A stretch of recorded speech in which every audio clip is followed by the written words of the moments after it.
Breaking आप देख सकते हैं कि किस तरीके से अलीनगर से एक बड़ी खबर आ रही। बिहार चुनाव के रुझान आने शुरू हो गए। अभी तो बैलेट पेपर का ही पिटारा खुला है, ईवीएम का पिटारा खुलना बाकी है। वो 8:30 बजे से खुलेगा। बिहार चुनाव के रुझान अभी से आने शुरू हो गए। क्या एग्जिट पोल के जो पोल्स आए हैं वो सही साबित होंगे या महागठबंधन अपना कोई करिश्मा दिखा पाएगा? क्या तेजस्वी यादव की जो भीड़ इकट्ठा करने की करिश्माई व्यक्तित्व है, क्या उस पर कुछ उसका प्रभाव पड़ेगा? क्या वोट में तब्दील हो पाएगा? ऐसे कई बड़े सवालों का जवाब आपसे कुछ ही देर बाद मिल जाएगा।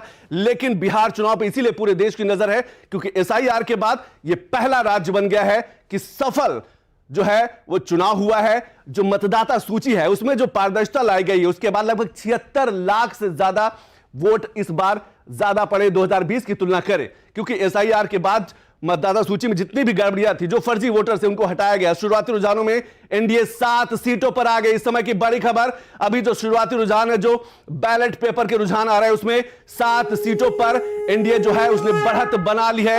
यह शुरुआती रुझान है और 8:30 बजे से ईवीएम का पिटारा खुलेगा। शुरुआती रुझानों में महागठबंधन भी 1 सीट पर आगे चल रही है, यानी कि 8 से 8:30 बैलेट पेपर काउंट किए जाएंगे और 8:30 बजे से ईवीएम की गिनती शुरू हो जाएगी। जैसे ईवीएम का शुरुआत हो जाएगी वैसे रुझान जो है और तेजी से आने शुरू हो जाएंगे, क्योंकि इन 243 सीटों पर सबकी नजर, और खासतौर से जब हम सीमांचल की बात करते हैं, खासतौर से उन प्रतिष्ठित सीटों की बात करते हैं जिन पर वो प्रतिष्ठित चेहरों का दांव लगा हुआ है, तो आप समझ सकते हैं कि कितना बेहद महत्वपूर्ण।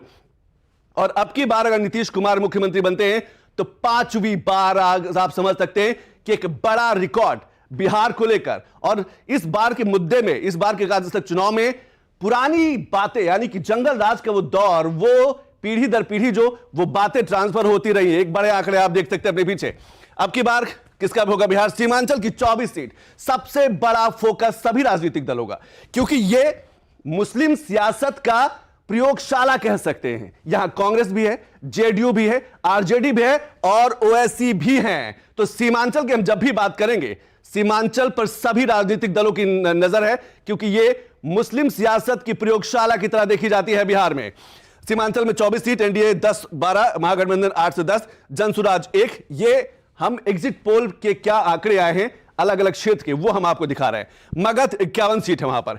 एनडीए को 30 से 35 एग्जिट पोल्स में मिला है, महागठबंधन को 17 से 22, जनसुराज को यानी कि पीके की जो पार्टी 1, मिथिलांचल का इलाका 71 सीट है। एनडीए को 50 से 55 एग्जिट पोल कहता है, महागठबंधन को 18 से 23, जनसुराज को 1 और अन्य 1। भागलपुर की बात करें 30 सीट, एनडीए की 20 और 23 जो है, और महागठबंधन को 20 से 25, जनसुराज को 1।